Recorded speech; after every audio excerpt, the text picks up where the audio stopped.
Hi friends, welcome to Praveen sir classes. మొదటిసారి మన YouTube ఛానల్ని చూస్తున్న ప్రతి ఒక్క అభ్యర్థి ఇప్పుడే మన ఛానల్ని సబ్స్క్రైబ్ చేయండి. ఈ వీడియో కనుక నచ్చినట్లయితే లైక్ చేయండి. మీ ఫ్రెండ్స్ అందరికీ, పోటీ పరీక్షలకు ప్రిపేర్ అవుతున్న ప్రతి ఒక్క ఆస్పిరెంట్కి ఈ వీడియో లింక్ని షేర్ చేయండి. ఇక ఈరోజు ఆగస్టు 3, 2025 వార్తలు నిలిచిన జాతీయ, అంతర్జాతీయ, రాష్ట్రీయ అంశాల గురించి, వార్తలు నిలిచిన వ్యక్తులు, అవార్డులు, పుస్తకాలు, మరి క్రీడా సంబంధిత సమాచారం, ఒక్కొక్క అంశాన్ని వివరంగా తెలుసుకుందాం. అంతకంటే ముందుగా నిన్నటి డైలీ కరెంట్ అఫైర్స్ వీడియోలో అడిగిన ప్రశ్నకి వివరణతో కూడిన సమాధానాన్ని చూద్దాము. సో ఇక్కడ క్వశ్చన్ వచ్చేసి, ఇటీవల మనం ఆగస్టు 1, 2025 రోజున డైలీ కరెంట్ అఫైర్స్ వీడియోలో డిస్కస్ చేసిన టాపిక్ ఒక జల విద్యుత్ ప్రాజెక్టుకి సంబంధించి దానికి సింధు నదీ జలాల ఒప్పందం అనే ఒక టాపిక్ని లింక్ చేస్తూ క్వశ్చన్ ఇచ్చాను. సో క్వశ్చన్ మరొకసారి చూడండి. కేంద్ర ప్రభుత్వం, భారత ప్రభుత్వం ఇటీవల ఏ నది పైన సావల్కోట్ జల విద్యుత్ ప్రాజెక్టును పునరుద్ధరించేందుకు సిద్ధమైంది? సింధు నదీ జలాల ఒప్పందం ఏ రోజున జరిగింది? ఈ ఒప్పందం ప్రకారం ఏ నదీ జలాలపై ఏ దేశాలకి ఆధిపత్యం ఉంటుంది? సో సింపుల్ క్వశ్చన్, తెలుసుకోవాలి మనం ఇప్పుడు ఇది. సో ఇక్కడ కేంద్ర ప్రభుత్వం ఇటీవల ఏ నది పైన, సో ఇక్కడ నది పేరు వచ్చేసి గుర్తుపెట్టుకోండి, చినాబ్ నది. సో చినాబ్ నది పైన. So location important. ఏదైనా ఒక ప్రాజెక్ట్ గురించి మనం నేర్చుకుంటున్నామంటే లొకేషన్, ఏ ప్రాంతంలో దాన్ని నిర్మించారు, ఇలాంటివి. సో ఇక్కడ వచ్చేసి భారతదేశంలోని కేంద్రపాలిత ప్రాంతమైన జమ్మూ కాశ్మీర్ లొకేషన్ గుర్తుంచుకోండి. జమ్మూ కాశ్మీర్లోని చినాబ్ నది పైన ఒక పునరుద్ధరణకు సంబంధించి వార్తల్లోకి వచ్చిన ప్రాజెక్టు సావల్కోట్ జల విద్యుత్ ప్రాజెక్ట్ గుర్తుంచుకోండి. ఇక హిస్టారికల్ ఇంపార్టెన్స్ ఉన్నదే మరీ చెప్తున్నాను. ముఖ్యంగా ఏప్రిల్, మే, జూన్ వరకు రెగ్యులర్గా రిపీటెడ్గా వార్తలు నిలిచిన ఒక అంశం ఏదంటే సింధు నదీ జలాల ఒప్పందము. ముఖ్యంగా ఇక్కడ ట్రిగరింగ్ మూమెంట్ ఏంటంటే ఏప్రిల్ 22, 2025 రోజున మన భారతదేశంలోని జమ్మూ కాశ్మీర్లో ఉన్న అనంతనాగ్ డిస్టిక్లోని పహల్గామ్, అక్కడున్న బైసరన్ వ్యాలీలో ఉగ్రఘాతుకం చోటు చేసుకుంది. ఉగ్రదాడి జరిగింది పర్యాటకుల పైన. మరి ఈ ఉగ్రదాడి వెనుక ఉన్న సూత్రధారి ఎవరు? పాకిస్తాన్. ప్రపంచానికి కూడా తెలుసు ఆ విషయము. ఓకేనా? మరి ఆ చర్యకు ప్రతిచర్యగా భారత ప్రభుత్వం చాలా నిర్ణయాలు తీసుకుంది.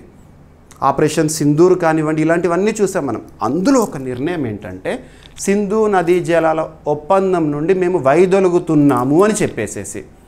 ఓకేనా? మరి అలాంటి హిస్టారికల్ ఇంపార్టెన్స్ ఉన్న ఒక ఒప్పందము ఏ రోజున జరిగింది? డేట్ ఇంపార్టెంట్, గుర్తుపెట్టుకోండి. సెప్టెంబర్ 19, 1960 రోజున. ఏ దేశాల మధ్య? భారత్, పాకిస్తాన్ రెండు దేశాల మధ్య. ఎవరి మధ్యవర్తిత్వంతో? సో వరల్డ్ బ్యాంక్, ప్రపంచ బ్యాంక్ మధ్యవర్తిత్వంతో జరిగిన ఒప్పందం సింధు నదీ జలాల ఒప్పందం ఏ రోజున జరిగింది? సెప్టెంబర్ 19, 1960. Very important. ఈ ఒప్పందం ప్రకారం సింధు నదీ జలాల ఒప్పందం ఏ రోజునైతే జరిగిందో ఆ రోజు రెండు దేశాలు కూడా తీసుకున్న నిర్ణయం ఏంటంటే చినాబ్, జీలం, సింధు, ఈ మూడు నదులు ఉన్నాయి కదా, ఈ మూడు నదులపైన సంపూర్ణ ఆధిపత్యం అనేది పాకిస్తాన్కు ఉంటుంది. పాకిస్తాన్కి ఆధిపత్యం ఉంటుంది. భారత్కి పరిమిత అధికారాలు మాత్రమే ఉంటాయి. పరిమిత అధికారాలు. ఇకపోతే ఇంకో మూడు ఉపనదులు ఏంటంటే రావి, సట్లెజ్, బియాస్. గుర్తుపెట్టుకోండి ఈ మూడు కూడా.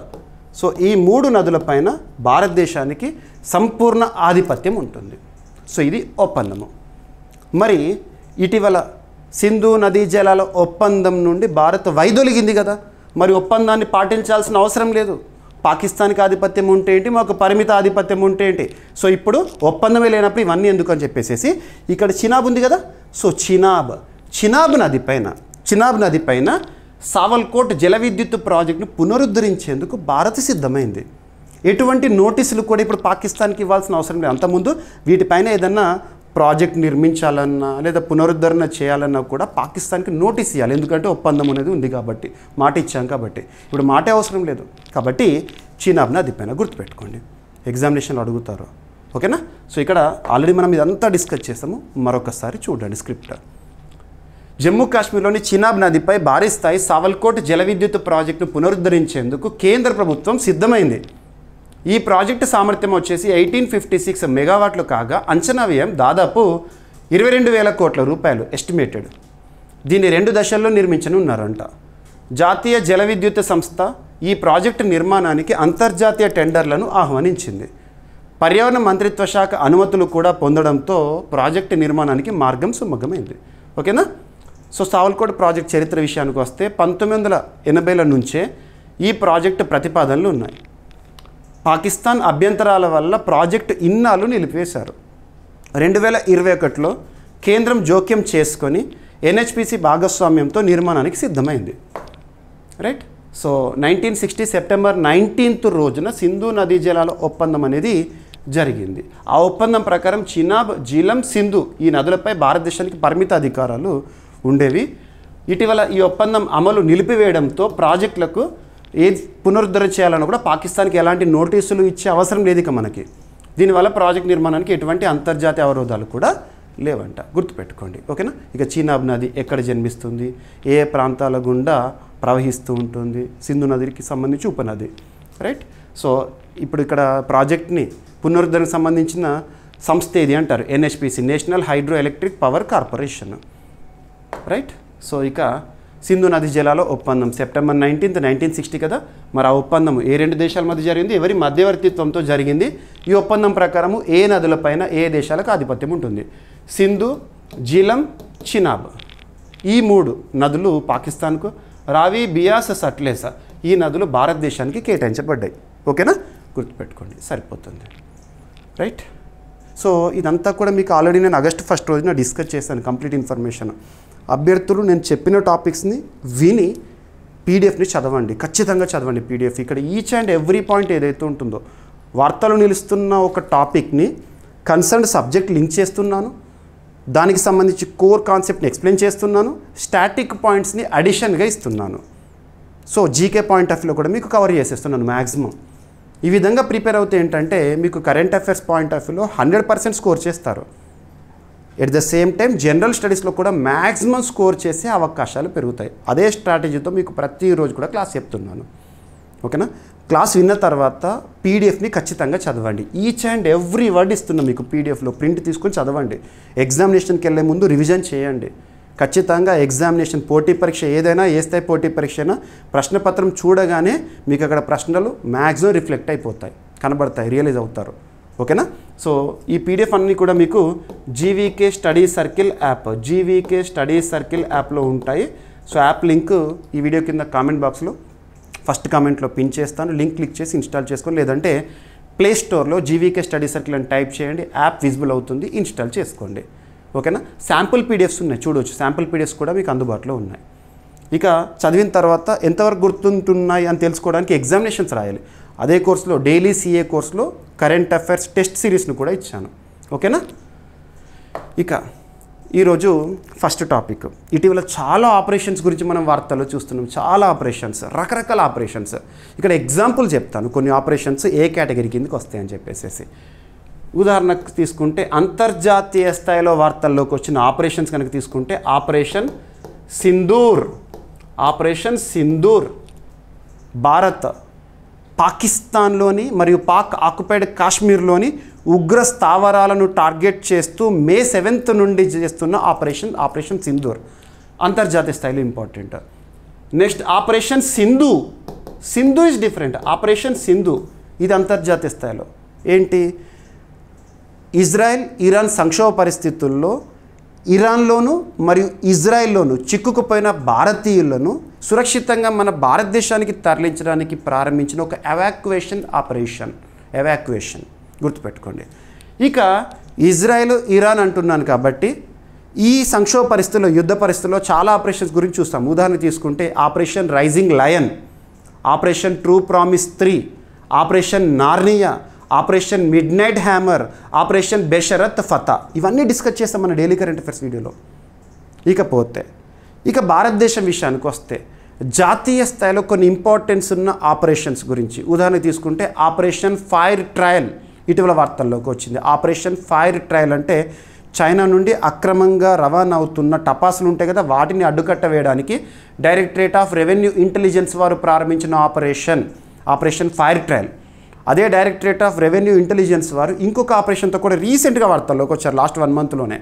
ఆపరేషన్ డీప్ మేనిఫెస్ట్, పాకిస్తాన్ నుండి అక్రమంగా సరఫరా రవాణా అవుతున్న వస్తువులను అడ్డుకట్టవేయడానికి ఇవి. And at the same time ఇటీవల కాలంలో మరిన్ని ఆపరేషన్స్ రాష్ట్రాల విషయానికి వస్తే ఉత్తరాఖండ్ రాష్ట్ర ప్రభుత్వం ఆపరేషన్ కలనేమి అనే టాపిక్తో న్యూస్లోకి వచ్చింది. ఉత్తరాఖండ్ రాష్ట్రంలో ఫేక్ సెయింట్స్ లేదా సాధువులు ఉంటారు కదా, తప్పుడుగా ఉన్న సాధువులు, ఆధ్యాత్మిక గురువులు అని చెప్పుకొని తిరుగుతున్న వారు ఉన్నారు కదా, సనాతన ధర్మాన్ని తప్పుదో పట్టిస్తున్న వాళ్ళు ఉన్నారు కదా, వారిని పట్టుకొని శిక్షించడానికి, ఫేక్ సెయింట్స్ని పట్టుకోవడానికి ఆపరేషన్ కలనేమి ఉత్తరాఖండ్ రాష్ట్ర ప్రభుత్వము. ఇకపోతే ఇటీవల కాలంలో మన భారతదేశానికి సంబంధించి రాష్ట్రాలు, మన తెలుగు రాష్ట్రాలు తీసుకున్నాం ఉదాహరణకి, మనం లాస్ట్ 2 డేస్లో ఏపీకి సంబంధించి ఆపరేషన్ ట్రేస్ గురించి డిస్కస్ చేశాము. తప్పిపోయిన బాలికలను వారి పేరెంట్స్కి తీసుకొచ్చి ఇవ్వడం అలా. అండ్ గతంలో తెలంగాణకు సంబంధించి ఒక ఆపరేషన్ ఎగ్జాంపుల్ చెప్తున్నాను, ఒక్కొక్కటి చెప్తున్నాను. తెలంగాణకు సంబంధించి ఆపరేషన్ జ్వాల ఆదిలాబాద్ డిస్టిక్లో పోలీస్ డిపార్ట్మెంట్ వారి పరిధిలో. అండ్ ఇటీవల కాలంలో ఇక సైన్యానికి సంబంధించి లేదా జమ్మూ కాశ్మీర్ వేదికగా చాలా ఆపరేషన్ చూసాము. ఇక్కడ మనం చూస్తే ఆపరేషన్ శివ అమర్నాథ్ యాత్ర జరుగుతున్న పరిస్థితుల్లో లక్షలాది మంది భక్తులను సురక్షితంగా చూడడానికి భద్రతా చర్యల్లో భాగంగా ఇండియన్ ఆర్మీ వారు ఆపరేషన్ శివతో వార్తల్లోకి వచ్చారు. అమర్నాథ్, జమ్మూ కాశ్మీర్, హిమలింగం. తర్వాత ఆపరేషన్ శివశక్తి గురించి చూసాము. నెక్స్ట్ ఆపరేషన్ మహాదేవ్ గురించి రీసెంట్గా చూసాము. ఇప్పుడు ఇంకొక ఆపరేషన్ వార్తల్లోకి వచ్చింది, ఆపరేషన్ అఖల్. ఇదేంటి అంటే భారత సైన్యం వారు ముఖ్యంగా జమ్మూ కాశ్మీర్లో ఉగ్రవాద చర్యలను అడ్డుకట్టవేయడానికి, ఉగ్రవాదాన్ని తుదముట్టించడానికి ప్రారంభించిన ఆపరేషన్. నిన్న మనం చూసాము, కొంతమంది టెర్రరిస్టులను చంపేశారు సైన్యం వారు. అలా ఈ ఆపరేషన్స్ అన్నీ గుర్తుపెట్టుకోండి. మీకు మ్యాక్సిమం అన్ని ఆపరేషన్స్ కవర్ చేశాను. జస్ట్ చెప్పాలంటే లాస్ట్ ఒక 2 మంత్స్లోనే మీరు కనుక అబ్జర్వ్ చేస్తే కరెంట్ అఫైర్స్లో కనీసం ఒక 25 ఆపరేషన్స్, రకరకాల ఆపరేషన్స్ గురించి మనం చూస్తాం. మినిమం 25 అవన్నీ చూడండి, రైట్. సో జమ్మూ కాశ్మీర్లోని కుల్గామ్ డిస్టిక్లో భారత సైన్యం చేపట్టిన తీవ్రవాద వ్యతిరేక ఆపరేషన్ పేరే ఆపరేషన్ కలాల్ అన్న, ఆపరేషన్ శివశక్తి అన్న, ఆపరేషన్ మహాదేవ్ అన్న, అన్నీ కూడా ఈవెన్ 3 కూడా మనం జమ్మూ కాశ్మీర్ వేదికని చూసాము. ముఖ్యంగా తీవ్రవాదాన్ని అడ్డుకట్టవేయడానికి, తుదముట్టించడానికి తీవ్రవాద వ్యతిరేక ఆపరేషన్. ఇక ఆపరేషన్ నేపథ్యం. సో పహల్గామ్ టెర్రర్ అటాక్ తర్వాత భారత సైన్యం ఉగ్రవాదులపై కఠిన చర్యలను ప్రారంభించింది. అందులో ఒక ఆపరేషన్. ఓకేనా, గుర్తుపెట్టుకోండి, రైట్. ఇక ఇండియన్ ఆర్మీ వారు ప్రారంభించారు కాబట్టి, సో ఇండియన్ ఆర్మీ ప్రతి ఏటా కూడా ఇండియన్ ఆర్మీ డే ఎప్పుడు సెలబ్రేట్ చేసుకుంటాం మనం? జనవరి 15th. ఓకేనా. ప్రస్తుతం ఆర్మీ చీఫ్ ఎవరు? ప్రధాన కార్యాలయం ఇక్కడ. ఇక నెక్స్ట్ ర్యాంకింగ్స్. పోటీ పరీక్షల్లో ర్యాంకింగ్స్ పైన ప్రత్యేకంగా క్వశ్చన్స్ వస్తున్నాయి. ర్యాంకింగ్స్, ఇండిసెస్ కానివ్వండి, లేదంటే రిపోర్ట్స్ కానివ్వండి. ఓకేనా. ఇక్కడ అబ్జర్వ్ చేస్తే ఒక డేటా, సౌర విద్యుత్ ఉత్పత్తిలో 3వ స్థానానికి భారత్. సో సౌర విద్యుత్ ఉత్పత్తిలో ఇక్కడ మరి ఏ సంస్థ గణాంకాలను విడుదల చేసింది? మరి దీనికి సంబంధించి ఇప్పుడు ప్రస్తావన, కాంటెక్స్ట్ ఏంటి? మరి భారతదేశంలో కేంద్ర మంత్రిగా ఉన్న ఎవరు ఈ ర్యాంకుల గురించి ప్రస్తావించారు పార్లమెంటు వేదికగా? అది ఇక్కడ మన టాపిక్. ప్రస్తుతం ప్రపంచాన్ని నడిపిస్తుంది రెన్యూవబుల్ ఎనర్జీ. అటువంటి రెన్యూవబుల్ ఎనర్జీలో చాలా ఇంపార్టెంట్ సోలార్ ఎనర్జీ. భారత ప్రభుత్వం కూడా సౌరశక్తికి సంబంధించి చాలా ఇంపార్టెన్స్ ఇస్తుంది. ఉదాహరణకు తీసుకుంటే 2024 జనవరి 22వ తేదీన 2024 జనవరి 22వ తేదీ అనగానే మీకు ఏం గుర్తుకు రావాలి? రాములవారు గుర్తుకు రావాలి. బాలరాముడి విగ్రహం ప్రాణప్రతిష్ఠ జరిగింది అయోధ్యలో. ఆ రోజున ప్రాణప్రతిష్ఠ జరిగిన తర్వాత విగ్రహం అక్కడ గర్భగుడిలో పెట్టిన తర్వాత భారత ప్రధాని నరేంద్ర మోదీ గారు అదే రోజు సాయంత్రం ఒక స్టేట్మెంట్ ఇచ్చారు. భారతదేశంలో మన ఇంటి పైకప్పుల పైన సౌర ఫలకాలను ఏర్పాటు చేసి సౌరశక్తిని ఉత్పత్తి చేయాలి అని చెప్పేసి అప్పుడు పిఎం సూర్య గారుగా చూసాము. తర్వాత 2024 ఫిబ్రవరి 13th నుండి ప్రధానమంత్రి ముఫ్త్ బిజ్లీ యోజనగా చూసాము. సౌరశక్తికి చాలా ఇంపార్టెన్స్ ఇస్తున్నాం మనము. మన ఇంటి పైకప్పుల పైన సౌర ఫలకాలు, సోలార్ ప్లేట్స్ని ఏర్పాటు చేసి సౌరశక్తిని ఉత్పత్తి చేస్తున్నాం. And at the same time సౌరశక్తికి సంబంధించి భారతదేశము ఇప్పుడు కూడా మీరు అబ్జర్వ్ చేస్తే ఇంటర్నేషనల్ సోలార్ అలయన్స్, అంతర్జాతీయ సౌరశక్తి కూటమి 2015 సంవత్సరంలో భారత్, ఫ్రాన్స్ సంయుక్తంగా ఐఎస్ఏ అనే ఒక కూటమిని ప్రారంభించారు. గురుగ్రామ్ హర్యానా కేంద్రంగా పనిచేస్తుంది. ప్రస్తుతం 100కు పైగా సభ్య దేశాలు ఉన్నాయి ఐఎస్ఏలో. సౌరశక్తిని ఉత్పత్తి చేయడం విషయంలో టెక్నాలజీ పెరుగుతుంది. మరి ఇక్కడ అబ్జర్వ్ చేస్తే వ్యవసాయ రంగంలో కూడా మనం చూస్తే సౌరశక్తికి సంబంధించి ఇంపార్టెన్స్ ఇస్తూ పిఎం కుసుమ్ గురించి కూడా మనం చూసాం గతంలో. వాటన్నిటి ఫలితాలు ఇక్కడ కనబడుతున్నాయి. సౌర విద్యుత్ ఉత్పత్తిలో 3వ స్థానానికి భారత్ చేరుకుందంట. సో కేంద్ర మంత్రి ప్రహ్లాద్ జోషి గారు ఈ విషయాన్ని పార్లమెంట్కి తెలిపారు. సో ప్రపంచంలో సౌర విద్యుత్ ఉత్పత్తిలో జపాన్ అధిగమించి భారతదేశం 3వ స్థానంలో నిలిచింది. అంతర్జాతీయ గణాంకాలు కనుక చూస్తే ఇంటర్నేషనల్ రెన్యూవబుల్ ఎనర్జీ ఏజెన్సీ వారిచ్చిన గణాంకాల ప్రకారం ప్రస్తుతం ప్రపంచంలో అత్యధిక సౌర విద్యుత్ ఉత్పత్తి చేస్తున్న దేశంగా చైనా ఉంది మొదటి స్థానంలో, 2వ స్థానంలో అమెరికా ఉంది, 3వ స్థానంలో భారత్ ఉందంట. గుర్తుపెట్టుకోండి, ఓకేనా. సో భారత్ సౌర విద్యుత్ ముఖ్యాంశాలు కనుక అబ్జర్వ్ చేస్తే ప్రస్తుతం ఎన్ని గిగావాట్లు మనం ఉత్పత్తి చేస్తున్నాం. ఇటీవల అధిగమించిన దేశం జపాన్ని మనం అధిగమించామంట. ప్రపంచంలో సౌర విద్యుత్ ఉత్పత్తి చేస్తున్న 3వ దేశంగా భారత్ చేరింది. మరి ఏ సంస్థ చెప్తున్న గణాంకాలను మంత్రి గారు చెప్పారు? సో అంతర్జాతీయ పునరుత్పాదక ఇంధన సంస్థ లేదంటే ఇంటర్నేషనల్ రెన్యూవబుల్ ఎనర్జీ ఏజెన్సీ. ఈ సంస్థ 2009 సంవత్సరంలో ఏర్పాటైంది. హెడ్ క్వార్టర్ వచ్చేసి అబుదాబి, యూఏఈ. సో ప్రపంచవ్యాప్తంగా పునరుత్పాదక శక్తిని ప్రోత్సహించడము. గుర్తుపెట్టుకోండి, ఓకేనా. సో ఏదైనా ఒక టాపిక్ గురించి నేర్చుకుంటున్నప్పుడు ఈ జీకే పాయింట్స్ కూడా ఎక్కువగా చూడండి. మీకు ప్రతి టాపిక్ని ఇస్తున్నాను, స్టాటిక్ పాయింట్స్ కూడా ఇస్తున్నాను. ఇక భారత ప్రభుత్వం సౌర విద్యుత్ ప్రోత్సాహక పథకాలను కనుక అబ్జర్వ్ చేస్తే సౌర విద్యుత్ మిషన్ లేదా నేషనల్ సోలార్ మిషన్ లక్ష్యం ఏంటంటే 2030 నాటికి 280 గిగావాట్స్ సౌర విద్యుత్ సామర్థ్యాన్ని సాధించడం. ఇక పిఎం కుసుమ్ యోజన వ్యవసాయానికి సౌర విద్యుత్ని అందించడం కోసము. ఇక ప్రపంచంలో అత్యధిక సౌర విద్యుత్ సామర్థ్యం ఉన్న దేశము చైనా అంట. ప్రపంచంలో అతిపెద్ద సౌర విద్యుత్ పార్క్ ఎక్కడ ఉంది? రాజస్థాన్, బద్లా సోలార్ పార్క్ భారత్లో, ఓకేనా. భారత్ లక్ష్యం 2030 నాటికి సౌర విద్యుత్కి సంబంధించి ఏ విధంగా సాధించాలని చెప్పేసేసి. ఇక తరచూ బద్దలవుతూ చుట్టుపక్కల ప్రాంతాలకి సమస్యాత్మకంగా మారి వార్తలు నిలుస్తున్న అగ్నిపర్వతాల గురించి పోటీ పరీక్షలు క్వశ్చన్స్ వస్తాయి. మీరు ఈ టాపిక్ని కనుక అబ్జర్వ్ చేస్తే మీకు న్యూస్ ఆన్ ఎయిర్లో కూడా కవర్ అయింది ఇది. నేను మీకు చెప్పే ప్రతి టాపిక్ కూడా అఫీషియల్ సోర్స్ నుండే తీసుకుంటున్నాను. Official source press information bureau కానివ్వండి, న్యూస్ ఆన్ ఎయిర్ కానివ్వండి, ఆల్ ఇండియా రేడియో కానివ్వండి, అండ్ జాతీయ స్థాయిలో ప్రముఖమైన వార్తాపత్రికలు అండ్ రీజనల్ న్యూస్ పేపర్స్ని తీసుకున్నా కూడా ఆ టాపిక్ అనేది ఎంతవరకు యాక్యురేట్గా ఉంది మళ్ళీ అఫీషియల్గా చెక్ చేసి మరీ చెప్తున్నాను. సో ఇక్కడ అబ్జర్వ్ చేస్తే మౌంట్ లెవటోబీ లకీ అనే ఒక అగ్నిపర్వతం తరచూ బద్దలవుతూ చుట్టుపక్కల ప్రాంతాలకి సమస్యాత్మకంగా మారి వార్తల్లోకి వస్తున్న మౌంట్ లెవటోబీ లకీ అగ్నిపర్వతం ఎక్కడుంది? ఇండోనేషియా. సో ఇటీవల ఇండోనేషియాలో చాలా అగ్నిపర్వతాల గురించి మనం చూస్తున్నాం. ఈ అగ్నిపర్వతం యొక్క ప్రత్యేకత ఏంటంటే జస్ట్ మొన్న ఆగస్టు 1 రోజు ఒకే రోజు 2 సార్లు బద్దలైందంట. ఇండోనేషియాలో ఎందుకు అగ్నిపర్వతాలు ఎక్కువగా మనం వార్తల్లో చూస్తూ ఉంటామంటే పసిఫిక్ రింగ్ ఆఫ్ ఫైర్లో ఉన్న ఒక దేశము ఇండోనేషియా. దాదాపు ప్రపంచంలో 75% విపత్తులు, భూకంపాలు, సునామీలు, వాల్కనో ఎరప్షన్స్ అనేవి పసిఫిక్ రింగ్ ఆఫ్ ఫైర్ ప్రాంతంలోనే సంభవిస్తూ ఉంటాయి. గుర్తుంచుకోండి, ఓకేనా. సో ఇటీవల ఇండోనేషియాకి సంబంధించి మనం mount Semeru, mount Sinabung, Ili Lewotolok, so Toba అగ్నిపర్వతం ఇలాంటివి చూసాము, రైట్. సో ఇండోనేషియా రాజధాని వచ్చేసేసి జకర్తా. 2025 జనవరి 26 సందర్భంగా మనం గణతంత్ర దినోత్సవ వేడుకల సందర్భంగా ఇచ్చేసిన ముఖ్య అతిథి ఎవరు? ఇండోనేషియా దేశాధ్యక్షుడు. గుర్తుపెట్టుకోండి. ఇండోనేషియాలోని తూర్పు నుసా టెంగార్గా ఆ ప్రాంతంలో మౌంట్ లెవటోబీ లకీ అనే ఒక అగ్నిపర్వతము బద్దలైంది ఒకే రోజు 2 సార్లు. గుర్తుపెట్టుకోండి, ఎక్కడ ఉంది అదే అడుగుతారు. ఇక ఇండోనేషియా అంటే గ్రూప్ ఆఫ్ ఐలాండ్స్, ఆర్చిపెలాగో, ఓకేనా. సో రైట్, ఈ ప్రాంతంలోనే ఇంకొక అగ్నిపర్వతం కూడా ఉంది, ఇంకో పక్కనే ఉంటాయి. ఆ అగ్నిపర్వతం పేరు ఏంటంటే లెవటోబీ పెరెంపువాన్ అంటే మహిళ, లకీ అంటే పురుషుడు. గుర్తుంచుకోండి.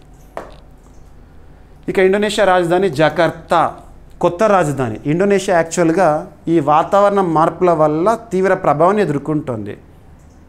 Because of rising sea level, సముద్ర మట్టం పెరుగుదల కారణంగా ఇండోనేషియా రాజధాని నీటి మట్టం అయిపోతుంది, మునిగిపోతుంది. జకర్తా మునిగిపోతుంది. మరి కొత్త రాజధానిగా నిర్మించుకుంటున్నారు ఒక ఎత్తైన ప్రాంతంలో నుసంతర అని చెప్పేసి ఇండోనేషియా, ఓకేనా.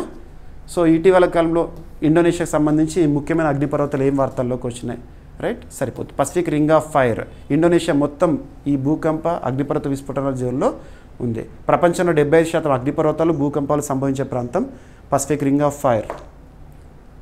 ఇక నెక్స్ట్, ఇటీవల కాలంలో మనం చాలా దేశాల గురించి అబ్జర్వ్ చేస్తున్నాం. తాలిబన్లని అధికారికంగా తాలిబాన్ ప్రభుత్వాన్ని అధికారికంగా గుర్తించిన మొట్టమొదటి దేశంగా రష్యా అని చెప్పేసేసి, అండ్ ఇటీవల ఫ్రాన్స్ విషయానికి వస్తే ఫ్రాన్స్ పాలస్తీనాని అధికారికంగా గుర్తించడం అని చెప్పేసేసి ఇలాంటివి వింటున్నాం. ఇక్కడ అబ్జర్వ్ చేస్తే స్లోవేనియా మొట్టమొదటి అనే అంశంతో వార్తల్లోకి వచ్చింది. ఏ విషయంలో అంటే ఇజ్రాయెల్పై పూర్తి స్థాయి ఆంక్షలు విధించిన మొట్టమొదటి యూరోపియన్ యూనియన్ దేశంగా వార్తల్లోకి వచ్చింది. యూరోపియన్ యూనియన్, ఇటీవల యూరోపియన్ యూనియన్ కూడా తరచు వార్తల్లోకి వస్తుంది. యూరోపియన్ యూనియన్లో ప్రస్తుతం 27 దేశాలు ఉన్నాయి, 27 సభ్య దేశాలు. అండ్ రీసెంట్గా ఆ యూరోపియన్ యూనియన్లోని ఒక దేశము బల్గేరియా యూరోజోన్లో చేరిన 21వ దేశంగా మనం వార్తలు చూసాము జస్ట్ లాస్ట్ 15 డేస్లోనే. Eurozone is different, European Union is different. European యూనియన్లో 27 ఉన్నాయి, యూరోజోన్లో 21 ఉన్నాయి. గుర్తుపెట్టు, అంటే యూరోని అఫీషియల్ కరెన్సీగా స్వీకరించిన దేశాలు. ఇక్కడ చెప్తుంది ఏంటి, యూరోపియన్ యూనియన్లోని 27 దేశాల్లో ఒక దేశము స్లోవేనియా. ఎందుకు వార్తల్లోకి వచ్చిందంట, ఇజ్రాయెల్పై పూర్తిస్థాయి ఆయుధాల ఆంక్షలు విధించిన మొట్టమొదటి యూరోపియన్ యూనియన్ దేశంగా వార్తల్లోకి వచ్చింది. ఎందుకు, ప్రస్తుతం ఇజ్రాయెల్ గాజా సంక్షోభ పరిస్థితులు గుర్తుంచుకోండి. మరి స్లోవేనియా ప్లేస్ వచ్చేసి ఐరోపా ఖండంలోని ఒక దేశం. సో ఇజ్రాయెల్ గాజా ఘర్షణ నేపథ్యంలో ఇజ్రాయెల్పై పూర్తిస్థాయి ఆయుధాల ఆంక్షలు, టోటల్ ఆర్మ్స్ ఎంబార్గో విధించిన మొదటి యూరోపియన్ దేశంగా స్లోవేనియా వార్తల్లోకి వచ్చింది. ఏదైనా ఒక దేశం గురించి మనం డిస్కస్ చేస్తే ఆ ప్రాంతాన్ని చూపిస్తున్నాను, క్యాపిటల్ ఏంటి, కరెన్సీ ఏంటి, ఇవన్నీ కూడా చెప్తున్నాను. సో స్లోవేనియా రాజధాని వచ్చేసి ల్యూబ్లియానా. సో ఐరోపా ఖండంలో మధ్య ప్రాంతంలో ఉంటుంది. గతంలో యుగోస్లేవియాలో భాగంగా ఉండేది, రైట్. సో ప్రజాస్వామ్య గణతంత్ర దేశం అది, both democratic and republic. Currency వచ్చేసి యూరో, అంటే యూరోజోన్లోనే ఒక దేశం కూడా. EU సభ్యత్వం యూరోపియన్ యూనియన్లో 2004 నుంచి ఉంది. అండ్ నాటోలో కూడా సభ్యత్వ దేశము స్లోవేనియా. నాటోలో కూడా ప్రస్తుతం ప్రపంచంలో ఉన్న one and only military alliance, ప్రపంచంలో ఏకైక సైనిక కూటమి నాటో కదా, నాటోలో కూడా సభ్య దేశము 2004 నుంచి స్లోవేనియా. ఓకేనా, రైట్. సో యూరోపియన్ యూనియన్ 1993లో ఏర్పాటైంది. 27 సభ్య దేశాలు ఉన్నాయి. ప్రధాన కార్యాలయం వచ్చేసి Brussels, Belgium. NATO head quarter కూడా బ్రస్సెల్స్, బెల్జియమే, రైట్. ఇక అంతర్జాతీయ అంశాల్లో భాగంగా మరొక అంశము భారత్ భూటాన్ సంబంధాల్లో భాగంగా ఒక ప్రాజెక్ట్ వార్తల్లోకి వచ్చింది. కురిచ్ అనే ఒక నది పైన ఏదైనా ఒక అంతర్జాతీయ ప్రాజెక్ట్ వార్తల్లోకి వచ్చిందంటే ప్రాజెక్ట్ పేరేంటి, లొకేషన్ ఎక్కడ, ఏ నది పైన. సో కురిచ్ నది పైన డోర్జిలింగ్ అనే ఒక జల విద్యుత్ ప్రాజెక్ట్ వార్తల్లోకి వచ్చింది. ఓకేనా, డార్జిలింగ్ ఈజ్ డిఫరెంట్. డార్జిలింగ్ అనేది మన వెస్ట్ బెంగాల్లో, ఇదేంటి డోర్జిలింగ్. సో భూటాన్ భారత్ మధ్య ప్రాంతీయ శుద్ధ ఇంధన సహకారానికి చిహ్నంగా నిలిచే డోర్జిలింగ్ హైడ్రో పవర్ ప్రాజెక్టు ఇటీవల ప్రారంభమైంది. ఇది భూటాన్లోని కురిచు నదిపై నిర్మిస్తున్న ప్రాజెక్ట్. సో ప్రాజెక్ట్ ముఖ్యాంశాలు వచ్చేసి 1125 మెగావాట్స్. అభివృద్ధి చేసే సంస్థలు ఏంటి, భూటాన్కు చెందిన డ్రక్ గ్రీన్ పవర్ కార్పొరేషన్, భారతదేశానికి చెందిన టాటా పవర్ కంపెనీ. గుర్తుంచుకోండి, వీరు సంయుక్తంగా ప్రాజెక్ట్ని నిర్మిస్తున్నారు. సో భూటాన్లో నిర్మిస్తున్నారు, రైట్. ప్రత్యేకత, ఇది ప్రభుత్వ ప్రైవేటు భాగస్వామ్యము. సో అక్కడ భూటాన్కి చెందిన ప్రభుత్వ రంగ సంస్థ, భారతదేశం చెందిన ఒక ప్రైవేట్ సంస్థ, రైట్.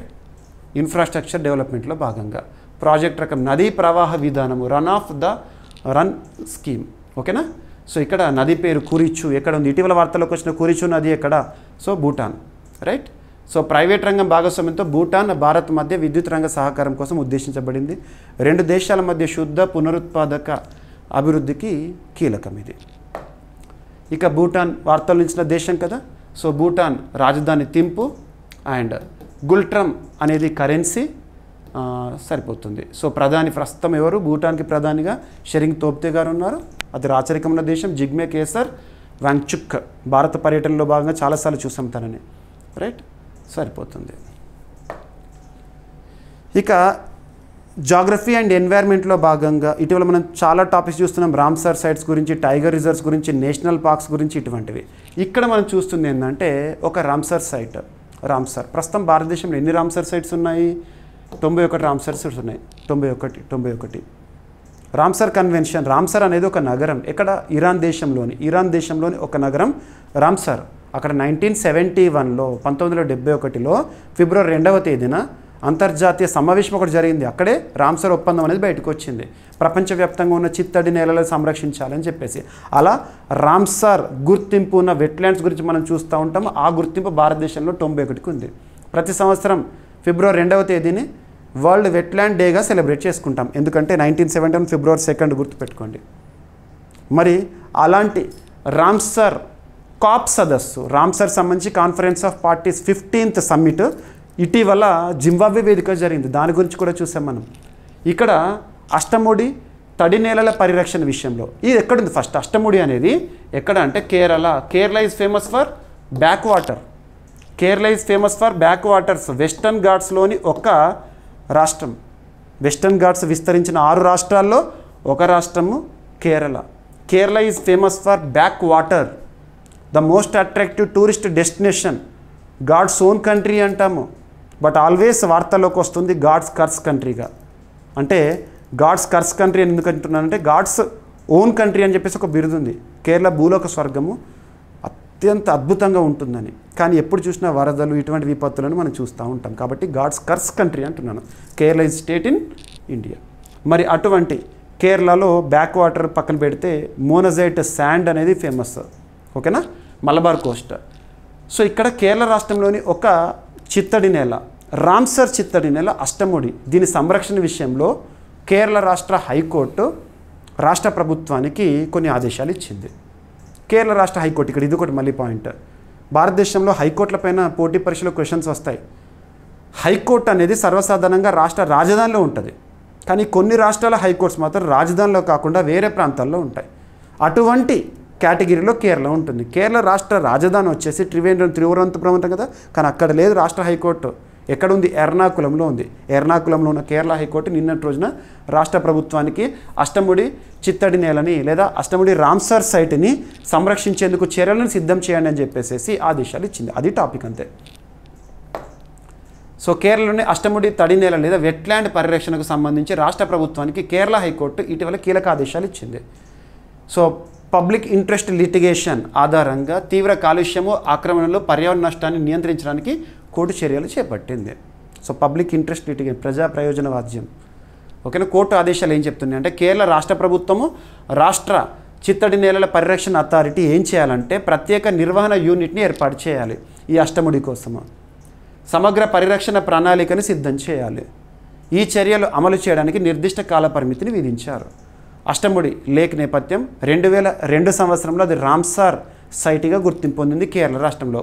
కేరళలోనే 2వ అతిపెద్ద చిత్తడి నేల. రైట్? సో సరిపోతుంది. ప్రస్తుతం అది ఎదుర్కొంటున్న సమస్యలు, పర్యావరణ సమస్యలను దృష్టిలో ఉంచుకొని కేరళ హైకోర్టు ఇచ్చిన తీర్పు 2020-22 మధ్య నిర్వహించిన పరిశుభ్రత సర్వే ప్రకారం బహిరంగ మల విసర్జన, శుద్ధి చేయని మురుగునీటి నేరుగా విడుదల చేయడం వల్ల ఆరోగ్య సమస్యలు, నీటి ద్వారా వ్యాపించే వ్యాధులు పెరుగుతున్నాయి. ఒకవైపు రామ్సర్ అంతర్జాతీయ స్థాయిలో గుర్తింపు ఉన్న రామ్సర్ చిత్తడి నేల అష్టముడి ఒక ఏమంటాము మన ప్రాంతంలో ఖరాబ్ అయిపోయింది అంటాము. ఓకేనా? గుర్తుపెట్టుకోండి. అష్టముడి లేక్ మడాడోలకు కూడా ఫేమస్. సో రామ్సర్ సైట్ అంటే అంతర్జాతీయ స్థాయి పర్యావరణ ప్రాధాన్యం ఉన్న తడి నేలలను రక్షించే ఒప్పందము. భారతదేశంలో 91 ఉన్నాయి ప్రస్తుతానికి. భారతదేశంలో అతిపెద్ద రామ్సర్ సైట్ సుందర్బన్స్, అతి చిన్నది రేణుకా వెట్లాండ్ హిమాచల్ ప్రదేశ్. రైట్? సరిపోతుంది. సో కేరళ రాష్ట్రంలో కొల్లం ప్రాంతంలో ఉంది. ఇక నేషనల్ గ్రీన్ ట్రిబ్యునల్ కూడా చాలాసార్లు చెప్పింది అష్టముడి లేక్ ప్రాంతాన్ని పరిరక్షించండి అని. భారతదేశంలో పనిచేసిన ఒక చట్టబద్ధ సంస్థ నేషనల్ గ్రీన్ ట్రిబ్యునల్ 2010. రైట్? ఇక ఇంకొకటి టైగర్ రిజర్వ్. ఒడిషా రాష్ట్రంలోని ఒక టైగర్ రిజర్వ్ టైగర్ రీఇంట్రడక్షన్తో వార్తల్లోకి వచ్చింది. టైగర్ రీఇంట్రడక్షన్ అభ్యర్థులు గుర్తుపెట్టుకోండి. రానున్న ఏ పోటీ పరీక్ష అయినా, ఏ స్థాయి పోటీ పరీక్ష అయినా టైగర్ రిలేటెడ్గా క్వశ్చన్ లేకుండా క్వశ్చన్ పేపర్ ఉండదు. ఇటీవల మనం చూసాము జూలై 29 గ్లోబల్ టైగర్ డేని చూసాము. గ్లోబల్ టైగర్ డేని 2010 సంవత్సరంలో రష్యాలోని సెయింట్ పీటర్స్బర్గ్ నుండి మనము గుర్తించడం జరిగింది. ఇటీవల కాలంలో ప్రాజెక్ట్ టైగర్ గురించి తరచు వింటున్నాం. ప్రాజెక్ట్ టైగర్ 1973 2023 నాటికి ప్రాజెక్ట్ టైగర్ 50 ఇయర్స్ సెలబ్రేషన్తో చూసాము. ప్రస్తుతం భారతదేశంలో ఉన్న పులులు status of tigers in India 2022 report release అయింది 2023 ఏప్రిల్ 9th. ఆ గణన ప్రకారం ప్రస్తుతం భారతదేశంలో 3682 టైగర్స్ ఉన్నాయి. భారతదేశంలో ఉన్న టైగర్ రిజర్వ్స్ సంఖ్య 58వది. రీసెంట్గా మనం చూసాం Madhav national park as tiger reserve అని మధ్యప్రదేశ్లో ఉంది. మరి అటువంటి టైగర్స్ని సంరక్షించడానికి ఉద్దేశించిందే project tiger. National tiger conservation authority 2005 భారతదేశంలో పులుల సంరక్షణకు సంబంధించి చూస్తూ ఉంటుంది. టైగర్ రిజర్వ్స్ని గుర్తించడం ఇటువంటివి. భారతదేశంలో ఉన్న అతిపెద్ద టైగర్ రిజర్వ్ విస్తీర్ణం పరంగా ఏది అంటే నాగార్జున సాగర్ శ్రీశైలం టైగర్ రిజర్వ్ ఆంధ్రప్రదేశ్ తెలంగాణ సరిహద్దులో ఉంది. ఇక టైగర్ డెన్సిటీ ప్రకారం పులుల సాంద్రత అత్యధికంగా ఉన్న టైగర్ రిజర్వ్స్ ఏవి భారతదేశంలో అంటే మొదటి స్థానంలో బందిపూర్ టైగర్ రిజర్వ్ కర్ణాటకలో ఉంది. సెకండ్ వచ్చేసేసి కార్బెట్ టైగర్ రిజర్వ్ ఉత్తరాఖండ్లో ఉంది. థర్డ్ వచ్చేసి ఇటీవల వార్తల్లోకి వచ్చింది కాజిరంగా టైగర్ రిజర్వ్ అస్సాంలో ఉంది. గుర్తుపెట్టుకోండి, ఇవన్నీ ఇంపార్టెంటే. ఇక ఇంటర్నేషనల్ బిగ్ క్యాట్స్ అలయన్స్ గురించి కూడా మనం చూస్తున్నాం. వైల్డ్ లైఫ్ సంబంధించి ఏదైనా ఇంపార్టెంట్, అది టైగర్ సెన్సెస్ అయినా, లయన్ సెన్సెస్ అయినా, లెపర్డ్ సెన్సెస్ అయినా, స్నో లెపర్డ్ సెన్సెస్ అయినా, లేదంటే ఇటీవల కాలంలో వైల్డ్ లైఫ్ ప్రాజెక్ట్ ఎలిఫెంట్ 1992 ఇలాంటివి చూడండి. సో దెబ్రిగర్ అభయారణ్యంలో పులుల పునఃప్రవేశం కోసము అధికారిక నిర్ణయం. దెబ్రిగర్ ఎక్కడ ఉంది? వైల్డ్ లైఫ్ శాంక్చురీ అంటే ఒడిషా. సో ఒడిషాలో ప్రస్తుతం ఎవరు ముఖ్యమంత్రి ఉన్నారు? మోహన్ చరణ్ మాజీ గారు. ఒడిషాలో బీజేపీ అధికారంలో ఉంది. ఒడిషా ప్రభుత్వం రాష్ట్రంలో పులుల జనాభాను పునరుద్ధరించే లక్ష్యంతో దెబ్రిగర్ వన్యప్రాణి అభయారణ్యంలో పులులను ప్రవేశపెట్టాలని నిర్ణయించింది. ఈ మేరకు జాతీయ పులుల పరిరక్షణ సంస్థ నేషనల్ టైగర్ కన్జర్వేషన్ అథారిటీ 2005 వారి నుండి సాంకేతిక అనుమతులు కూడా లభించినాయి. దెబ్రిగర్ వన్యప్రాణి అభయారణ్యం సో ఎక్కడ ఉంది? ఒడిషాలోని బర్గఢ్ డిస్టిక్లో ఉంది. ఓకేనా, 1985లో ఏర్పాటైంది. ఇక పులుల పునఃప్రవేశ ప్రణాళిక జాతీయ పులుల పరిరక్షణ అథారిటీ నుంచి సాంకేతిక అనుమతి లభించింది. టైగర్ రిజర్వ్గా అభివృద్ధి చేయాలని నిర్ణయించారు దెబ్రిగర్. ఓకేనా, సరిపోతుంది. రైట్. సో చారిత్రక ప్రాముఖ్యత ఈ దెబ్రిగర్కి ఏముంది అంటే ప్రముఖ స్వాతంత్ర సమరయోధుడు వీర సురేంద్ర సాయి బ్రిటిష్ పాలనకు వ్యతిరేకంగా తన తిరుగుబాటును ఈ ప్రాంతం దెబ్రిగర్ ప్రాంతాన్ని కేంద్రంగా ఉపయోగించారంట. ఇటీవల ఒడిషాకి సంబంధించి కూడా హిస్టారికల్ ఇంపార్టెన్స్ ఉన్న ఒక గిరిజన తిరుగుబాటు పైకా రెబిలియన్. పైకా వెరీ వెరీ ఇంపార్టెంట్ ఇవన్నీ కూడా. పైకా రెబిలియన్ గురించి ఎన్సీఆర్టీ బుక్స్ నుండి తొలగించడం అనేది నాకు ఆందోళన కల్పిస్తోంది, నాకు బాధగా వేస్తుంది అని చెప్పేసి ఒడిషా రాష్ట్ర మాజీ ముఖ్యమంత్రి నవీన్ పట్నాయక్ గారు పాపం తన అభిప్రాయాన్ని చెప్పారు. పైకా రెబిలియన్ ఏ రాష్ట్రానికి సంబంధించి గుర్తుంచుకోండి. ఓకేనా. So national tiger conservation authority 2005 right. Project tiger 1973 50 years ఏమో 2023కి రైట్. ఇక OECD organisation for economic cooperation and development Paris కేంద్రంగా పనిచేస్తున్న అంతర్జాతీయ సంస్థ. OECD ప్లాస్టిక్ కాలుష్య నివేదికని రీసెంట్గా రిలీజ్ చేసింది. ప్లాస్టిక్ పొల్యూషన్, ప్లాస్టిక్ చాలా డేంజర్. ఇక్కడ ఉదాహరణ తీసుకుంటే June 5th 2025 every year June 5th మనకు ప్రత్యేకత ఏంటి? వరల్డ్ ఎన్వైర్న్మెంట్ డే, ప్రపంచ పర్యావరణ దినోత్సవం. ఈ సంవత్సరం ఇచ్చిన థీమ్ ఏంటి? బీట్ ప్లాస్టిక్ లేదా end plastic pollution.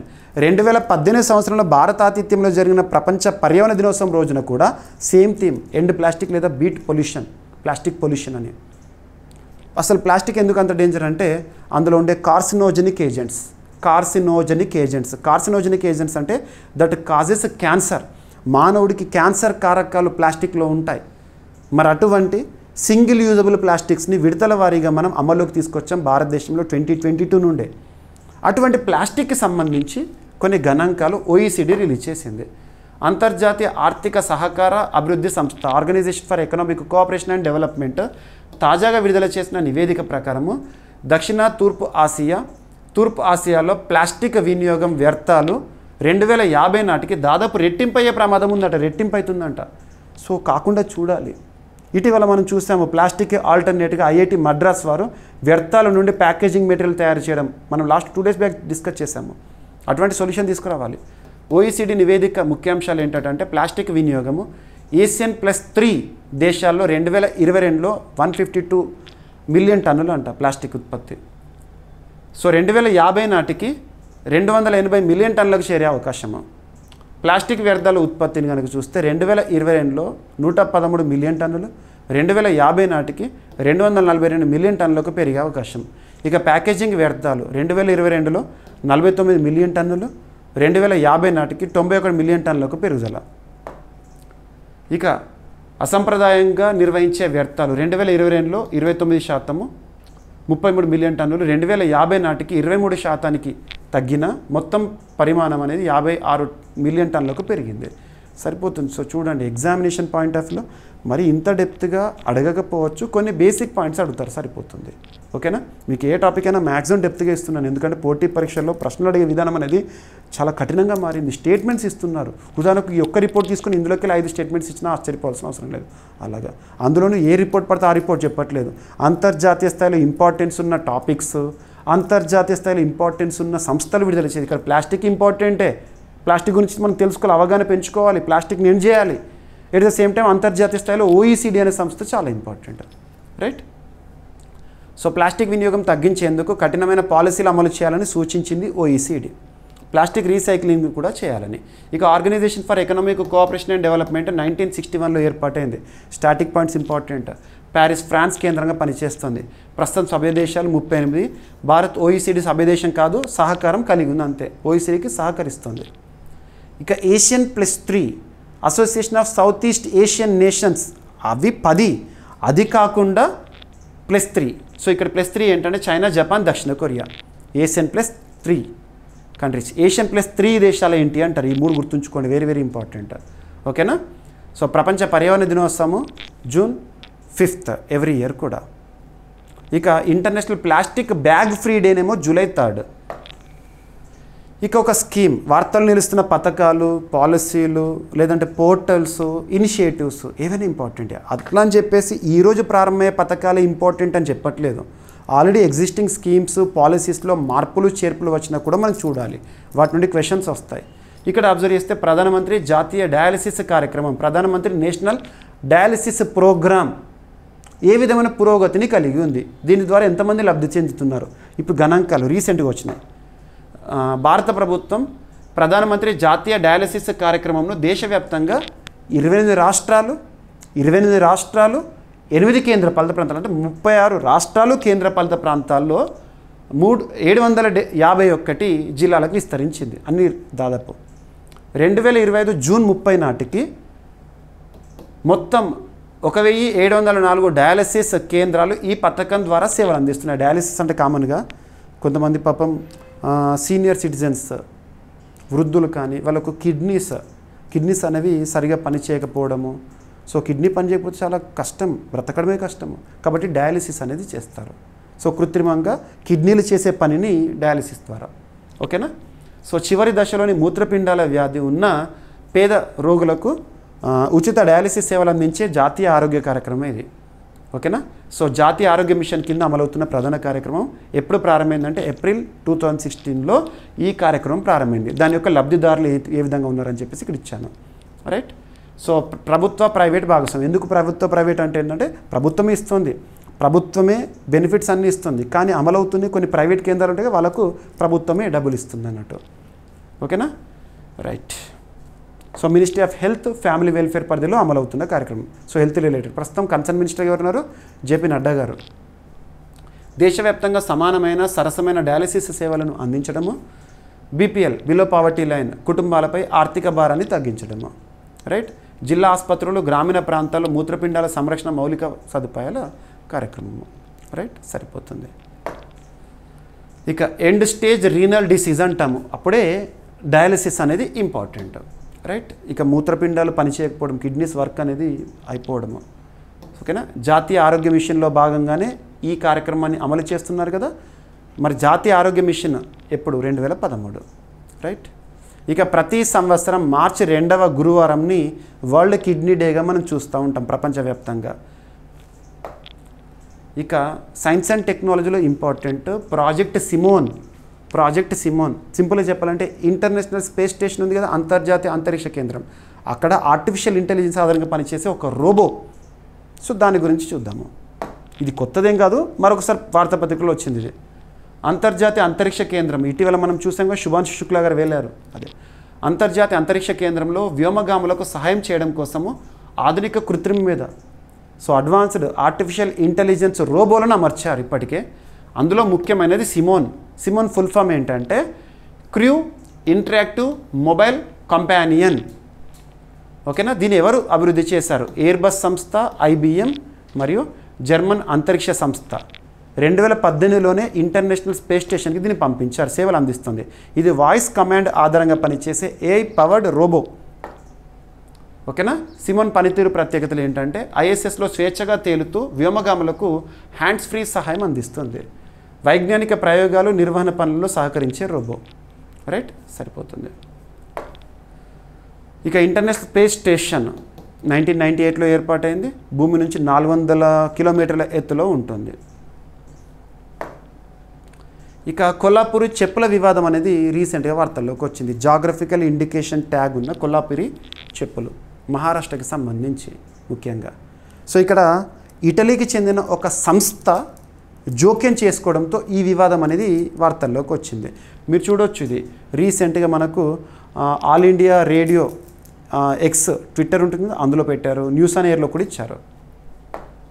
So GI tag ఏదైనా ఒక ప్రాంతానికి లేదా ఒక వస్తువుకి ప్రత్యేక గుర్తింపు ఇవ్వడము. వస్తువు ఆధారంగా ప్రాంతానికి, ప్రాంతం ఆధారంగా వస్తువుకి.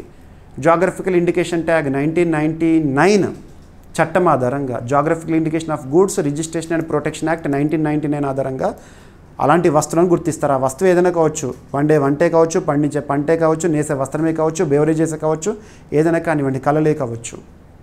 మరి అటువంటిది GI ట్యాగ్ని మంజూరు చేసే సంస్థ జాగ్రఫికల్ ఇండికేషన్స్ రిజిస్ట్రీ చెన్నై కేంద్రంగా పనిచేస్తుంది.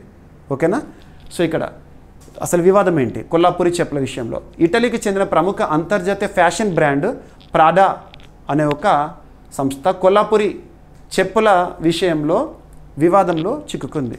ఇందుకు సంబంధించి తాజాగా మహారాష్ట్రకు చెందిన లిడ్కామ్, కర్ణాటకకు చెందిన లిడ్కార్ అనే సంస్థలు ఈ చెప్పులకు ఉన్న భౌగోళిక గుర్తింపుపై వీళ్ళకే హక్కు ఉందని స్పష్టం చేశారు. వీళ్ళకే హక్కు ఉంటే వీళ్ళు ఎలా ప్రొడ్యూస్ చేస్తారు, అంతే. సో తాజా ప్రకటన రీసెంట్గా వచ్చింది. లిడ్కామ్ మేనేజింగ్ డైరెక్టర్ గారు, లిడ్కార్ మేనేజింగ్ డైరెక్టర్ గారు కలిసి ఒక ప్రకటన చేశారు వాళ్ళు. ఓకేనా, ప్రాడా వంటి అంతర్జాతీయ సంస్థలతో చర్చోపచర్చలు ప్రాతినిధ్యం వహించే అధికారము ఈ 2 సంస్థలకు మాత్రమే ఉందని వెల్లడించారు. వీళ్ళకే దాని విషయంలో పేటెంట్ ఉంది. ఓకేనా, తన అనుమతి లేకుండా ఏ సంస్థకు చర్చలకు హక్కు లేదని స్పష్టం చేశారు. గుర్తుంచుకోండి, ఇవన్నీ కూడా మనకు పేటెంట్ హక్కుల్లో భాగము. Right, so GI tag. Right, LIDCOM సంస్థ ఇది మహారాష్ట్రకి సంబంధించింది, లిడ్కార్ ఏమో కర్ణాటకకు సంబంధించింది. ఈ GI ట్యాగ్ ఈ 2 రాష్ట్రాలకు చెందిన 8 జిల్లాలకు పరిమితం. GI ట్యాగ్ ఏ జిల్లాలకంటే మహారాష్ట్రలో కొల్లాపూర్, సంగ్లీ, సతారా, సోలాపూర్, కర్ణాటకలో బెళగావి, బాగల్కోట్, విజయపుర, ధార్వాడ్. కొల్లాపూర్ చెప్పుల చరిత్రను చూస్తే ఈ చెప్పుల తయారీకి 12వ శతాబ్దపు సంత్ సాంప్రదాయము లేదా సెయింట్ సాంప్రదాయం నుంచి ఆధారాలు ఉన్నట్టు చెప్తున్నారు. 20th సెంచరీలో ఛత్రపతి సాహు మహారాజ్ రాజరిక పాలన ఈ చెప్పులకు రాజపోషణ కూడా లభించింది. రాజులు కూడా ధరించేవారు. రైట్, సుదీర్ఘ చరిత్ర ఉన్న అంశం. ఇటీవల వార్తల్లోకి వచ్చిన జాగ్రఫికల్ ఇండికేషన్ ట్యాగ్ వివాదంలో ఒక సంస్థ ప్రాడా సంస్థ చిక్కుకుంది. ఆ సంస్థ ఏ దేశం చెందింది? ఇటలీ. రైట్, ఇక food safety standards authority of India, FSSA అంటాము. Ministry of health family welfare పరిధిలో పనిచేస్తున్న ఒక సంస్థ, భారతదేశంలో ఆహార ప్రమాణాలను ప్రకటించే సంస్థ. FSSA వారు సర్టిఫికేట్ మనం చూస్తూ ఉంటాం, లేదంటే లోగో చూస్తాము. మీరు కామన్ వాటర్ బాటిల్ తీసుకున్నా లేదా ఏదైనా ప్యాకేజ్డ్ ఫుడ్ తీసుకున్నా ప్యాకేజ్ పైన FSSA అనే ఒక లోగో ఉంటుంది. ఇది గుర్తుంచుకోండి.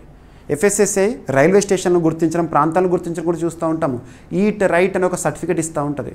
అటువంటి ఆహార ప్రమాణాలకు సంబంధించిన సంస్థ FSSA కొన్ని కీలక మార్గదర్శకాలను నిన్నటి రోజున విడుదల చేసింది. ఆ మార్గదర్శకాలు ఏంటి?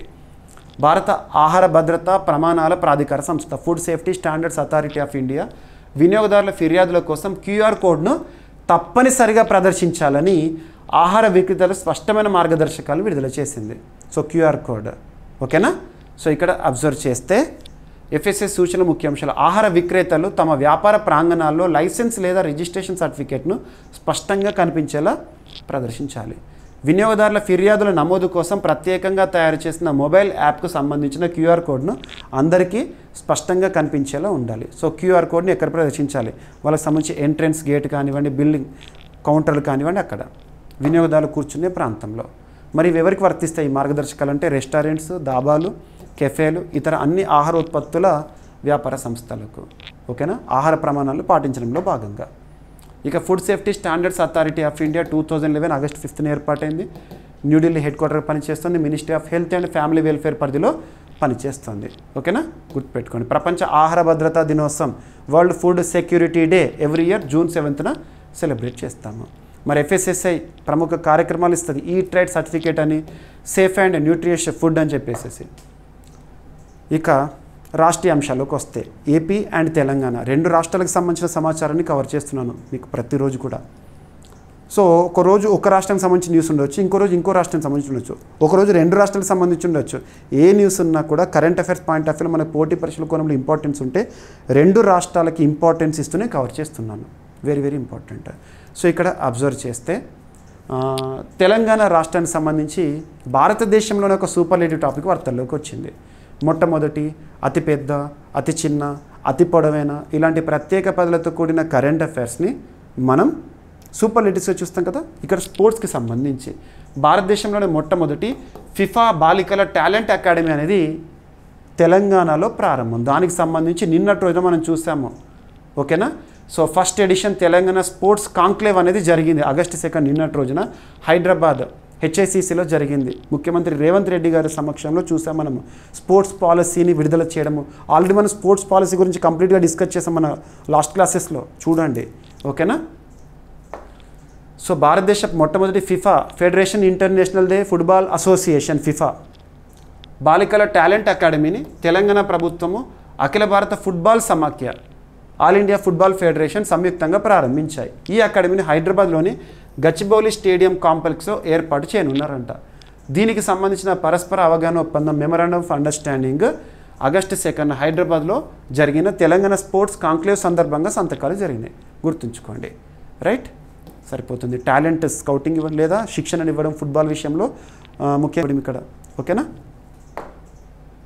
సో అకాడమీ లక్ష్యాలు బాలికలు మరియు బాలురకు సమాన అవకాశాలతో ఫుట్బాల్ అభివృద్ధి చేయడము, భారతదేశానికి అంతర్జాతీయ స్థాయిలో ప్రాతినిధ్యం వహించే ఫుట్బాల్ ఆటగాళ్లను తయారు చేయడము, భారతదేశపు అండర్-17 బాలికల జట్లు ఫిఫా ప్రపంచ కప్ పోటీలకు అర్హత సాధించేందుకు ఇవ్వడము. గుర్తుపెట్టుకోండి. ఓకేనా, శిక్షణ పొందే ఆటగాళ్ళు మొత్తం 60 మంది యువ ఆటగాళ్ళకి శిక్షణ ఇస్తారు. బాలురు అండర్-14 30 మెంబర్స్, బాలికలు 30 మెంబర్స్. రైట్, సో ప్రస్తుతం AIFF all India football federation అధ్యక్షుడు ఎవరు? కళ్యాణ్ చౌబే గారు. సో AIFF ఎప్పుడు స్టార్ట్ అయింది? 1937. భారతదేశంలో ఫుట్బాల్ క్రీడను నిర్వహించేది, నియంత్రించేది. ప్రపంచంలో అయితే federation international de football association ప్రపంచంలో అయితే, అదేమో 1904లో ఏర్పాటైంది. Head quarter Zurich, Switzerland. ఇక ఏపీకి సంబంధించి నిన్నటి రోజున మనం ఒక అంశాన్ని డిస్కస్ చేసాం. వారణాసి నుండి భారత ప్రధాని నరేంద్ర మోదీ గారు 20th instalment PM Kisan Samman Nidhi నిధులను విడుదల చేశారు. 20,000 కోట్లకు పైగా అని చెప్పేసి డిస్కస్ చేశాము. ఇక్కడ మన ఆంధ్రప్రదేశ్ రాష్ట్రంలో ఆగస్టు 2వ తేదీన రాష్ట్ర ముఖ్యమంత్రి చంద్రబాబు నాయుడు గారు లేదా రాష్ట్రంలో కూటమి ప్రభుత్వం ప్రారంభించిన ఒక కార్యక్రమము అన్నదాత సుఖీభవ పథకము. సో ఎక్కడి నుండి ఏదైనా పథకాల గురించి చూస్తే ఎక్కడి నుండి ప్రారంభము, లబ్ధిదారులు ఎవరు? ఆంధ్రప్రదేశ్ రాష్ట్ర ముఖ్యమంత్రి చంద్రబాబు నాయుడు గారు ప్రకాశం జిల్లా దర్శి మండలం వీరాయపాలెంలో అన్నదాత సుఖీభవ పథకాన్ని ప్రారంభించారు. రాష్ట్రంలోని 46,85,838 మంది రైతులు దీని ద్వారా లబ్ధి పొందనున్నారు. రైతుకు పెట్టుబడి సాయం కోసము. గుర్తుంచుకోండి. సో రాష్ట్ర ప్రభుత్వం ఒక్కో రైతు ఖాతాలో 5,000 రూపాయలు జమ చేస్తుంది. అండ్ కేంద్ర ప్రభుత్వం ఇచ్చే కిసాన్ సమ్మాన్ నిధి డిఫరెంట్, అది 2000 ఇన్స్టాల్మెంట్. రెండు కలిపి 7,000 జమ చేస్తారు ఒక్కొక్క రైతుకి. రైట్, ఏడాదికి ఒక్కో రైతు కుటుంబానికి 20,000 రూపాయలు అందిస్తారంట కేంద్ర రాష్ట్ర సహకారంతో. రైతుల సంక్షేమం, ఆర్థిక భద్రత, రైతుల ఆదాయ వృద్ధి కోసము. ఇక అవార్డ్స్ అనే టాపిక్ ఒకటి వార్తల్లోకి వచ్చింది. 43వ లోకమాన్య తిలక్ జాతీయ పురస్కార గ్రహీతగా కేంద్ర మంత్రి నితిన్ గడ్కరీ గారు. So ministry of roadways highways Maharashtra రాష్ట్రానికి సంబంధించి నితిన్ గడ్కరీ గారు. ఓకేనా, లోకమాన్య తిలక్. సో కేంద్ర మంత్రి నితిన్ గడ్కరీ గారికి 43వ లోకమాన్య తిలక్ జాతీయ అవార్డు రావడం జరిగింది. తనే పురస్కార గ్రహీత. ఈ అవార్డు ప్రధాన కార్యక్రమం పూణేలో జరిగింది. లోకమాన్య తిలక్ స్మారక ట్రస్ట్ ఈ అవార్డును అందజేసింది. జాతీయ పురోగతికి చేసిన కృషికి గాను. వాస్తవానికి నితిన్ గడ్కరీ గారు మంచి క్యాపబుల్ ఉన్న కేంద్ర మంత్రి. రోడ్వేస్ అంటేనే తనే గుర్తొస్తారు. మహారాష్ట్రలో తనను ఫ్లైఓవర్ మ్యాన్ ఆఫ్ ఇండియా అంటారు. ఓకేనా. లోకమాన్య తిలక్ భావమైన స్వరాజ్యంను సురాజ్యంగా మార్చుకోవాల్సిన అవసరం మన పైన ఉందని చెప్తున్నారు. ఇక లోకమాన్య తిలక్ జాతీయ పురస్కారాన్ని 1983లో ప్రారంభించారు స్వర్గీయ లోకమాన్య తిలక్ స్మారక ట్రస్ట్కి. ఇక తిలక్ గారి గురించి మీకు తెలిసే ఉంటుంది. 1893 ఆ టైంలో శివాజీ ఉత్సవాలు, గణేష్ ఉత్సవాలను ప్రారంభించిన మహనీయుడు. జాతీయోద్యమంలో భక్తిని కూడా నింపిన వ్యక్తి. ఓకేనా, భక్తి ద్వారా జాతీయోద్యమము. ఇక గతంలో ఈ పురస్కార గ్రహీతలు ఎవరు అంటే మన్మోహన్ సింగ్, ఇంద్రకుమార్, ఐకే గుజరాల్, అటల్ బిహారీ వాజ్పేయి వంటి ప్రముఖులు. లోకమాన్య బాలగంగాధర్ తిలక్ హిస్టరీకి సంబంధించి ఇంపార్టెంట్గా చూడండి. జూలై 23, 1856లో రత్నగిరి, మహారాష్ట్రలో జన్మించారు. మరణం 1920 ఆగస్టు 1. తనకున్న బిరుదు లోకమాన్య, ప్రజలచే ఆదరించబడిన వాడు. ప్రసిద్ధ నిదానం ఏంటి? స్వరాజ్యం నా జన్మ హక్కు, దాన్ని సాధిస్తా అని చెప్పేసేసి. తను ప్రముఖ వార్తాపత్రికలు తనకు సంబంధించి kesari Maratha, English. Right. So మీకు ఏదైనా ఒక టాపిక్ ఉంది అంటే దాన్ని కన్సర్న్ సబ్జెక్ట్కి మ్యాక్సిమం లింక్ చేసేస్తున్నాను నేను. సో విక్రమ్ సారాభాయ్ స్పేస్ సెంటర్కి నూతన డైరెక్టర్గా ఏ రాజరాజన్ గారు. నిన్నటి క్లాస్లోనేమో షార్ నూతన చీఫ్గా అని చెప్పాను. ఇక్కడ విక్రమ్ సారాభాయ్ స్పేస్ సెంటర్కి నూతన డైరెక్టర్గా ఇస్రో పరిధిలోని విక్రమ్ సారాభాయ్. భారత అంతరిక్ష పరిశోధన సంస్థ ఇస్రో చీఫ్ ఏమో వి నారాయణన్ గారు, గుర్తుంచుకోండి. ప్రధాన అంతరిక్ష పరిశోధన కేంద్రమైన విక్రమ్ సారాభాయ్ స్పేస్ సెంటర్కి సీనియర్ శాస్త్రవేత్త ఏ రాజరాజన్ గారు కొత్త డైరెక్టర్గా బాధ్యతలు స్వీకరించారు. ఆగస్టు 1, 2025 ఆయన పదవి బాధ్యతలు స్వీకరించారు. గతంలో ఎవరుండే డైరెక్టర్ ఉన్ని కృష్ణన్ గారి స్థానంలో. ఇక విక్రమ్ సారాభాయ్ స్పేస్ సెంటర్ 1963లో ఏర్పాటైంది. హెడ్ క్వార్టర్ కేరళలోని తిరువనంతపురం. సో ఇస్రోలో అంతరిక్ష వాహనాలు, లాంచ్ వెహికల్స్ అభివృద్ధి చేసే ప్రధాన కేంద్రం. పిఎస్ఎల్వి, జిఎస్ఎల్వి, ఎస్ఎస్ఎల్వి, LVM-3 వంటి ప్రయోగ వాహనాల రూపకల్పన, తయారీ, అభివృద్ధి జరిపే కేంద్రం. రైట్. సో ఇస్రో 1969 ఆగస్టు 15న ఏర్పాటైంది. బెంగళూరు కేంద్రం పనిచేస్తున్న ప్రస్తుతం వి నారాయణన్ గారు చీఫ్గా ఉన్నారు. సో ప్రధాన అంతరిక్ష ప్రయోగ కేంద్రాలు శ్రీహరికోట.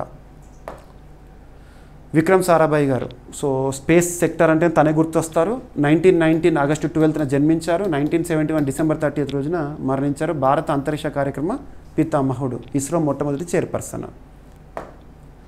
ఇక ఈరోజు ప్రశ్న. సో ప్రతి ఒక్కరు సమాధానం ఇవ్వండి. సో అభ్యర్థులు టైము లెంత్ అంటున్నారు. మ్యాక్సిమం నేను ప్రతి టాపిక్ని కూడా ఎక్స్ప్లెయిన్ చేస్తున్నాను, ఇన్ డీటెయిల్గా ఎక్స్ప్లెయిన్ చేస్తున్నాను. కాబట్టి టాపిక్స్ ఎక్కువగా ఉండి ఎక్స్ప్లెనేషన్ కూడా ఎక్కువైనప్పుడు టైం అనేది లెంత్ పెరగవచ్చు. సో టైం లెంత్ అవుతుందని అలా ఆలోచించకండి, కానీ ఎంత కంటెంట్ మీరు నేర్చుకుంటున్నారో, ఎంత యూస్ఫుల్ అవుతుంది ఇది చూడండి. ఓకేనా. సో ఇక్కడ క్వశ్చన్. కేంద్ర ప్రభుత్వం ప్రకటించిన 71వ జాతీయ చలనచిత్ర పురస్కారాల్లో ఉత్తమ చిత్రంగా ఎంపికైన చిత్రం ఫీచర్ ఫిల్మ్ మరియు జాతీయ స్థాయి ఉత్తమ నటుడు లేదా నటులు, ఉత్తమ నటిగా ఎవరయ్యారు? సో ఉత్తమ నటుడు ఎవరు, లేదా ఇద్దరైతే ఇద్దరు, ఉత్తమ నటి ఎవరు? ఓకేనా. సో ప్రతి ఒక్కరు సమాధానం ఇచ్చే ప్రయత్నం చేయండి. ఓకేనా. సో ఇక ఈరోజు టాపిక్స్ని క్విక్ రివిజన్ చేస్తే, ఆపరేషన్ అఖల్. సో తీవ్రవాదాన్ని అంతమొందించేందుకు సైన్యం ప్రారంభించిన ఆపరేషన్. అండ్ సౌర విద్యుత్ ఉత్పత్తిలో 3వ స్థానానికి చేరుకున్న భారత్. మొదటి 2 స్థానాల్లో ఉన్న దేశాలు ఏంటి? చైనా, అమెరికా, తర్వాత భారత్. ఇక మౌంట్ లెవటోబి లకీ అగ్నిపర్వతం ఎరప్షన్తో వార్తల్లోకి వచ్చింది. అండ్ స్లోవేనియా ఇటీవల వార్తల్లోకి వచ్చింది. ఇజ్రాయెల్పై పూర్తి స్థాయి ఆయుధాల ఆంక్షలు విధించిన మొట్టమొదటి EU దేశంగా.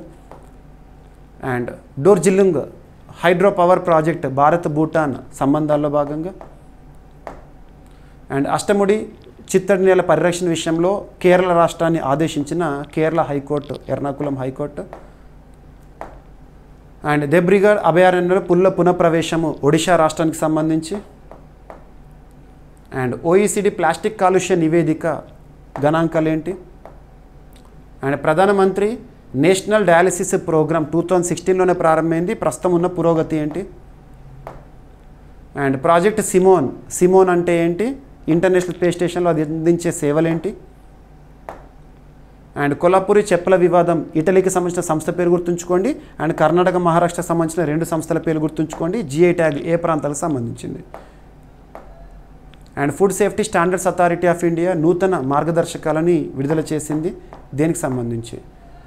సో తెలంగాణ రాష్ట్ర ప్రభుత్వం సంబంధించి ఒక కీలక ఒప్పందము. అండ్ అన్నదాత సుఖీభవ పథకం ఆంధ్రప్రదేశ్ రాష్ట్రంలో ప్రారంభం నిన్నటి రోజున. అండ్ 43వ లోకమాన్య తిలక్ పురస్కార గ్రహీతగా నితిన్ గడ్కరీ గారు. అండ్ విక్రమ్ సారాభాయ్ స్పేస్ సెంటర్కి నూతన డైరెక్టర్గా ఏ రాజరాజన్ గారు. అండ్ ఈరోజు ప్రశ్న, కేంద్ర ప్రభుత్వం ప్రకటించిన 71వ జాతీయ చలనచిత్ర పురస్కారాల్లో ఉత్తమ చిత్రంగా ఎంపికైన ఫీచర్ ఫిల్మ్ ఏంటి, మరియు జాతీయ ఉత్తమ నటుడు లేదా నటులు, ఉత్తమ నటి ఎవరు?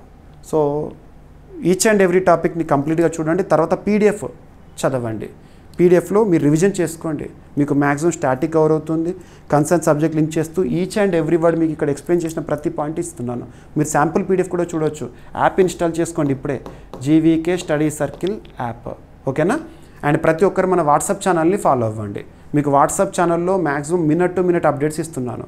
వాట్సాప్ ఛానల్ లింక్ని కూడా కామెంట్ బాక్స్లో మన యాప్ లింక్ కింద పోస్ట్ చేస్తాను, లింక్ క్లిక్ చేసి ఫాలో అవ్వండి. లేదంటే మీరు వాట్సాప్ ఛానల్ సెర్చ్లో ప్రవీణ్ సార్ అని టైప్ చేయండి. ఓకేనా? సో ప్రవీణ్ సార్ మీకు మ్యాక్సిమం యూస్ఫుల్ కంటెంట్ని వాట్సాప్ ఛానల్లో కూడా పోస్ట్ చేస్తున్నాను, స్క్రిప్ట్ ఏదైతే ఉంటుందో అది. ఓకేనా? సో ప్రతిరోజు క్లాసెస్ని చూడండి, కరెంట్ అఫైర్స్ని సబ్జెక్ట్ లింక్ చేసుకుంటూ నేర్చుకోండి. ఏ పోటీ పరీక్షలైనా కూడా కరెంట్ అఫైర్స్ కోణంలో 100%తో పాటు జనరల్ స్టడీస్లో మ్యాక్సిమం స్కోర్ చేయగలుగుతారు. ఈ మాటను గుర్తుంచుకోండి. ఏమైనా మిస్లీనియస్ టాపిక్స్ ఉంటే రేపటి క్లాస్లో జోడించి డిస్కస్ చేద్దాము. రేపు కలుద్దాం. Thank you.